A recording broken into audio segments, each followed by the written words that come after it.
Hello friends, welcome to Kumari தென்றல். இன்றைக்கி நாம் என்ன பார்க்க போகிறோன்னா ரொம்ப சத்தான ஒரு தோசை தாங்க பார்க்க போகிறோம். வாங்க இந்த தோசை எப்படி ரெடி பண்ணுறதுன்னு பார்க்குறதுக்கு முன்னாடி நீங்கள் இன்னும் நம்ம சேனலை சப்ஸ்கிரைப் பண்ணலைன்னா குமரி தென்றல் சேனலை சப்ஸ்கிரைப் பண்ணிக்கோங்க. அப்போ தான் நான் போடுற ஒவ்வொரு வீடியோவும் உடனுக்குடன் உங்களுக்கு வந்து சேரும். வாங்க இப்போ இந்த தோசை எப்படி ரெடி பண்ணுறதுன்னு பார்க்கலாம். இது ரெடி பண்ணுறதுக்கு நான் ஒரு கப் அளவுக்கு ராகி எடுத்துகிட்ருக்கிறேன்.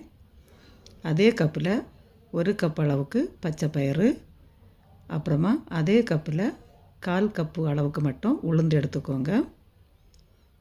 இப்போ இது எல்லாத்தையும் தண்ணி சேர்த்து 2லேருந்து 3 டைம் நல்லா இதை அலசி எடுத்துக்கோங்க.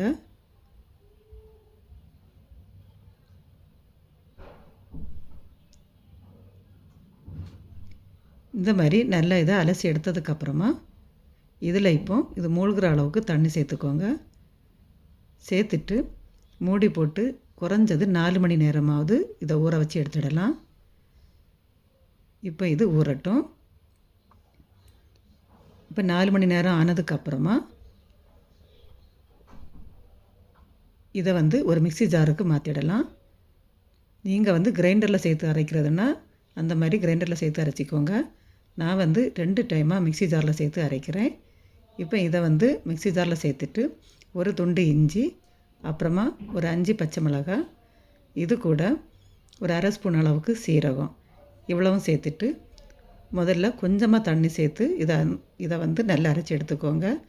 தண்ணி ரொம்ப அதிகமாக முதல்ல சேர்க்க வேண்டாம். அந்த மாதிரி சேர்த்திங்கன்னா ராகி அரைப்படாமல் இருக்கும். அதனால் கொஞ்சமாக தண்ணி சேர்த்து இந்த மாதிரி அரைச்சி எடுத்துக்கோங்க. நான் இன்னொரு பேட்சையும் இந்த மாதிரி அரைச்சி எடுத்துக்கிட்டேன். இப்போ இதுக்கு தேவையான உப்பை சேர்க்கலாம். நீங்கள் கல் உப்பு சேர்க்குறதா இருந்தால் மாவு அரைக்கும் போதே கல் உப்பு சேர்த்து அரைச்சி எடுத்துக்கோங்க. இப்போ இதை நல்லா கலந்து எடுத்துடலாம். இந்த மாவை பொறுத்தவரை நம்ம புளிக்க எதுவும் வைக்க வேண்டாம். மாவு ரெடி பண்ண உடனே நம்ம தோசை சுடலாம். இப்போ தேவையான அளவு தண்ணி சேர்த்து தோசை மாவு பதத்துக்கு மாவை ரெடி பண்ணி எடுத்து வச்சுக்கோங்க. இந்த மாதிரி கன்சிஸ்டன்சிக்கு மாவை ரெடி பண்ணி எடுத்து வச்சுக்கோங்க. இப்போ தோசைக்கல் சூடாகிட்டு இருக்குது. அதில் இப்போ ஒரு கரண்டி மாவு எடுத்து இந்த மாதிரி தேய்ச்சி விட்டுக்கோங்க. இந்த தோசையை பொறுத்தவரை நீங்கள் எந்த அளவுக்கு மெலிசாக தேய்ச்சி விடுறீங்களோ அந்த அளவுக்கு ரொம்ப சூப்பராக முறுமுறுன்னு வரும். இப்போ இது மேலே கொஞ்சமாக நெய் இல்லைன்னா எண்ணெய் சேர்த்துக்கோங்க. சேர்த்துட்டு மூடி போட்டு 1 நிமிஷத்துக்கு வேக வைக்கலாம்.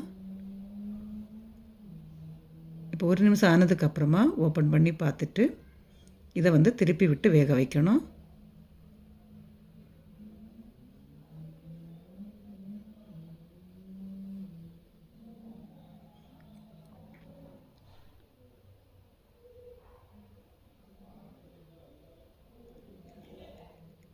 இப்போ நமக்கு இன்னொரு பக்கமும் வெந்து வந்துட்டு இப்போ இதை இதுலேருந்து எடுத்துடலாம்.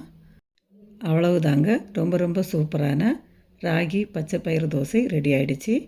இதே மாதிரி நீங்களும் ட்ரை பண்ணி பார்த்து எப்படி வந்துச்சுன்னு உங்களோட ஃபீட்பேக்கை கமெண்ட்டில் சொல்லுங்கள். இந்த வீடியோ உங்களுக்கு பிடிச்சிருந்துச்சுன்னா லைக் பண்ணுங்கள். மீண்டும் இன்னொரு ரெசிபியோடு உங்களை சந்திக்கிறேன். நன்றி, வணக்கம்.